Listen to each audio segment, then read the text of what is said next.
This is Jordan Tower with JT News. Make sure you smash that like button, smash that subscribe button, and let's get right into the news. All right. So we got first PeeWee the Longway. He took a plea deal recently. His sentencing will be in July. All right. So he's facing 10 to 14 years. He pleads guilty to drug and gun charges in a Fed case. And the final disposition will be up to a judge. I think we'll see what happens. It was a 5-count indictment. And this all happened back in 2024 drug bust. Wow. So sometimes I tell you guys, all right, now I like PeeWee the Longway. I have nothing against him. He's a nice guy. Talked to him before. He's cool, right? But here's the thing. Sometimes someone's music isn't adding up to their lifestyle. You'll see that often. There's usually something else to it. Trust fund, baby. Maybe they won some money somewhere, settlement in court, something, or illegal activities. All right. So, unfortunately, in this case, it was illegal activities. And he was caught with the worst, the fent pills, and firearms. Once you combine that stuff together, you're cooked. So now they're auctioning his jewelry off. Now, some of it's worth some money, right? Diamond, 14K, tested white gold. They're testing the jewelry when they sign it. The feds already moved forward to liquidating his assets, okay? They also have another pendant that's worth $7,000, tested, 9K, rose and white gold, okay, 9 carat. Then we got a $30 necklace, base metal pendant with diamond stimulant, fake diamonds. This is the one he probably gave to all of his friends, right? Bids one, watching one. Somebody already bid it. Nobody's bidded on the other ones though, because they're expensive. This $30 one, why not, right? Anyways. Then we'll see what happens with PeeWee. Then we got Chicago rapper Von Off 1700 making headlines after his ex-side piece released a video confronting him, asking why he ate her cat while she was on her red light. All right. Von Off fired back, posting footage of him pulling a gun on her. Oh, yeah, that's smart, bro. Post that. Post you pointing a gun at somebody with a laser beam on their head. That's funny, and that's legal. Idiots. Right? Versus cheat sheet coming out of French Montana, Rick Ross. This is going to be so boring. This is just to promote this new mixtape. They're both riding Max B's wave, right? French Montana and Rick Ross are like, yo, we got to benefit off this Max B coming home. And it's not even doing that much. I'm going to be honest with you. Ever since you left me, that would have been his hit song with just French by himself. Max B. I like Max B, so don't think I don't like Max B. You know I like Max B. I've worked with him in the past, right? But I got to be honest. Some stuff he dropped recently is okay. Him on this song, if he had just rapped on it, it would have been great. For some reason, he put auto-tune on his voice. It's trash. It would have been great without the auto-tune. To be honest with you, I'm just being critical, right? So they're doing this to promote this mixtape that Rick Ross joined this. They wants to be part of the French Montana and Max B mixtape that's coming out. Rick Ross can't even get his own artist off the ground anymore. He's moved into full real estate. He has a REITs. He's part of REITs with other rich people, right? They flip houses. The house on Star Island is a REIT. He has other investors in it. And they're redoing that house, and they will sell it for a profit. So this is just to promote this mixtape. And who's going to win? Well, obviously, Rick Ross has better solo music than French Montana, but a lot of them have a lot of Drake songs together.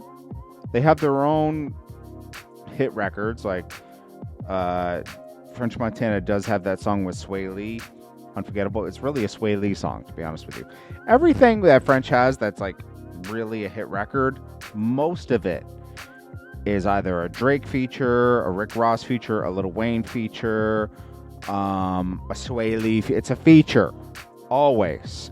Rick Ross has some songs on his own. Some songs. BMF, I would say, on his own, because Styles P didn't really add to that song for being a hit. It would have been a hit with just Rick Ross on his own, to be honest with you. Styles P didn't really match that song, even though I like Styles P. That just wasn't his song. Joe Budden keeps flip-flopping on Drake. 1 week, the ice sculpture was corny and everything. Then 1 week, the ice sculpture's crazy. The rollout's insane. It's dope. You never know what you're going to get with Joe Budden. That's why I always say he shouldn't have been ranked so high, to me, on the complex list. He should have been ranked, but not so high. Jim Jones is on the list as a hip-hop, journalist that's ranked. He sucks. Bro, no. Nobody's paying attention to that crap. Let's be real, okay?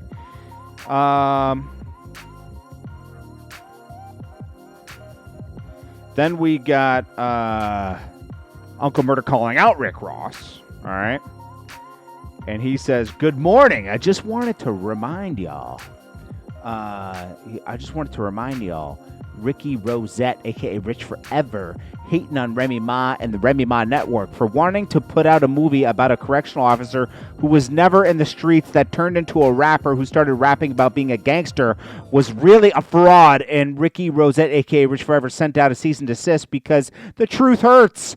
I need to know what all my fellow hip-hop journalists and podcasters think about this because I don't hear nobody talking about this." It's true. I want to see the movie. Remy Ma spent her money on the flick, and we want to see it. I want to see it, too.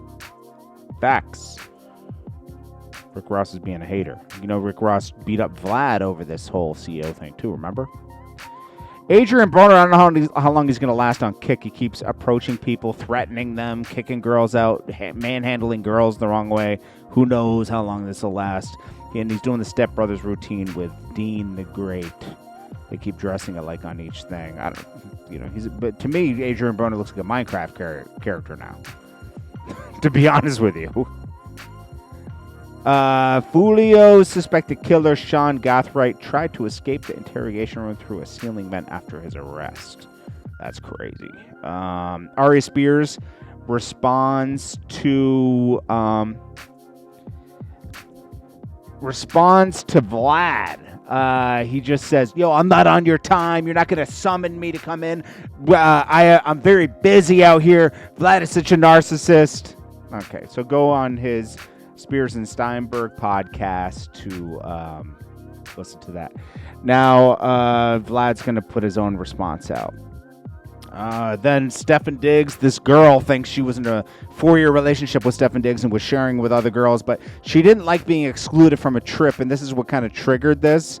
And then she claimed she was manhandled, which turned out to be, a jury thought it was fake, right? So Stefon Diggs was found not guilty.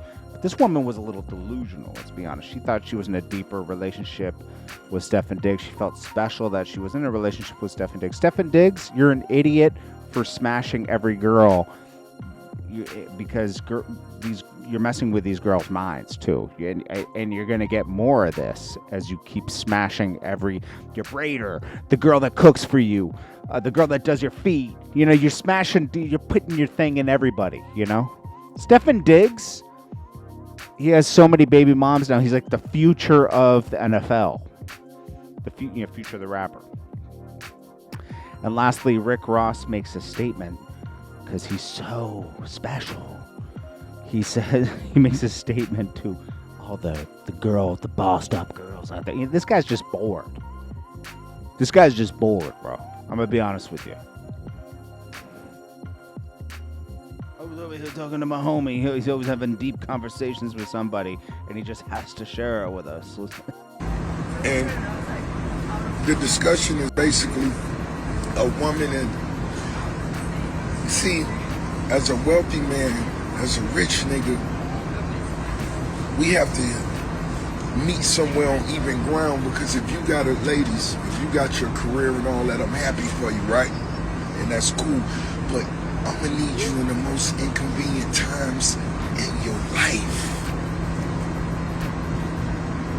And when you tell me, baby, I'm a nurse, I'm a doctor, I'm a surgeon, I got a surgery tomorrow, I'm attaching the nigga kneecap back. Man, Man, fuck that kneecap. I need you right now. I need you tonight. I'm on that 7th shot of motherfucking McQueen in a Violet Fall. Fuck that surgery. Nigga could wait. He sleep anyway. So I think what it is, of course, ladies, get your education and have your career and all that shit just to show that you capable. But when you get with a rich nigga, fuck that shit over with. Rich nigga gonna make you quit. I'm the career. Depend on me. Yeah. I was cool what you was doing though. I was highly impressed, but fuck that shit. We got a flight early in the morning. I need you to come with me. Yeah. Call whoever you gotta call, let them know you can't make it. You got COVID. Tell them. And ladies, when you get in that kitchen, what you mean you can't cook? Of course you can cook. It's ChatGPT. Measure that shit out, put that shit in there, make that shit look good. Or just buy that shit, have somebody. Okay, yeah. This guy's just bored and boring. He needs to get into it with DJ Envy or something, you know? Like, he's funny, then they can get his comedy chops off. Pause, you know? Anyways, let me know if you're going to be putting any offers in on this, PeeWee the Longway pendant. And I'll check you guys in the next one. Smash that like button. Smash that subscribe button. Thank you so much for watching. Please smash that like button, okay? Because YouTube is just, the video's not getting everybody. And the only way to get it to everybody is to like the video. Because for some reason, YouTube just, then it lets it go to all the subscribers. I appreciate you guys so much. Thank you. I'll check you in the next one. Peace.